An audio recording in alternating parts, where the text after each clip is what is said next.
Video tutorial nulis laporan kagiatan nggunakeun aplikasi Wattpad. Kelompok 4 kelas C. Anu Rifki Rustandi, Nok Herlin, Niken Yudhistari, Rima Wulandari. Dosen ampu Profesor Dr. Haji Yayat Sudaryat M.Hum, Haris Santosa Nugraha MPD. Assalamualaikum warahmatullahi wabarakatuh. Sampurasun. Ieu video mangrupa tutorial nulis laporan kagiatan dina aplikasi Wattpad. Luyu jeung KD 3.3 jeung KD 4.3 kelas 10 SMA SMK MA nyaeta 3.3 menganalisis isi, struktur dan aspek kebahasaan laporan kegiatan. 4.3 menulis laporan kegiatan dengan memperhatikan struktur dan aspek kebahasaan. Samemeh pamirsa nulis laporan kegiatan atau carita di Wattpad, kudu apal heula yen aya 2 perangkat anu bisa digunakeun pikeun nulis di Wattpad, di antarana kahiji laptop, kadua HP atawa gawai. Bagian kahiji, cara nyieun akun Wattpad. Samemeh nulis, pamirsa kudu nyieun heula akun Wattpadna. Carana gampang pisan. Lengkah kahiji, saupama pamirsa ngagunakeun laptop, bisa diteangan situs Wattpad. Sanggeus kitu, klik tombol mulai menulis. Lengkah kadua, pek eusian eta kolom anu muncul, saupama hayang tereh, pamirsa bisa nyieun akun Wattpad ku cara asup ngaliwatan akun Google atawa akun Facebook.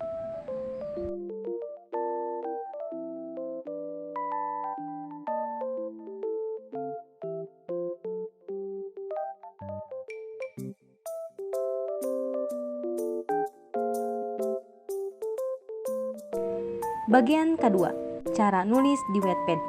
Sabada miboga akun Wattpad, pamirsa bisa langsung nyieun carita. Ari lengkah-lengkah nama gampang, hayu regepkeun pedaranana. Mangga klik heula tombol create. Sabada eta bakal langsung diarahkeun ka kaca nyieun carita. Bagian katilu, cara ngatur atau ngabebenah pengaturan tulisan di Wattpad. Samemeh nuluykeun kana proses nyieun carita, pamirsa kudu ngatur sababaraha pengaturan. Title. Ieu kolom miboga fungsi minangka judul carita. Pamirsa bisa nuliskeun heula judul samemeh nulis caritana. Contoh judul laporan kagiatan nyaeta Agustusan Urang Sunda di Kuwait. Description. Ieu kolom wajib ku pamirsa dieusi minangka sinopsis carita. Tulis sinopsis anu ngirut pamaca. Cover. Miboga fungsi minangka jilid atawa sampul tina tulisan urang. Cover atau jilid nu ditambahkeun kudu alus tur ngirut pamaca. Teks. Miboga fungsi pikeun nulis kecap galeuh dina carita nu ku urang ditulis.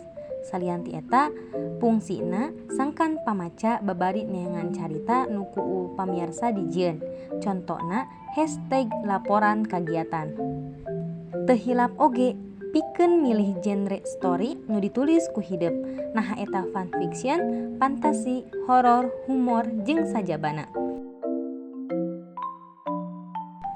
Language. Umumna Wattpad ditujukeun sadunya atawa internasional.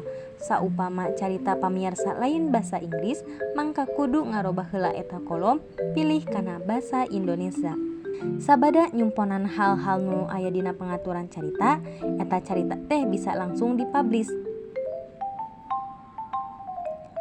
Aplikasi Wattpad oge nyadiakeun tempat pikeun ngedit carita lamun dirasa eta carita teh masih aya anu kurang lengkep.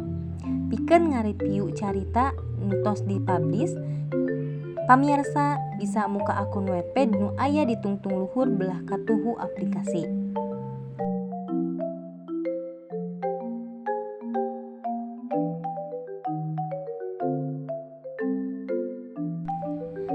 Sabada maham ieu pedaran, pamirsa tiasa nulis laporan kagiatan ngangge basa Sunda ku cara ngagunakeun aplikasi Wattpad.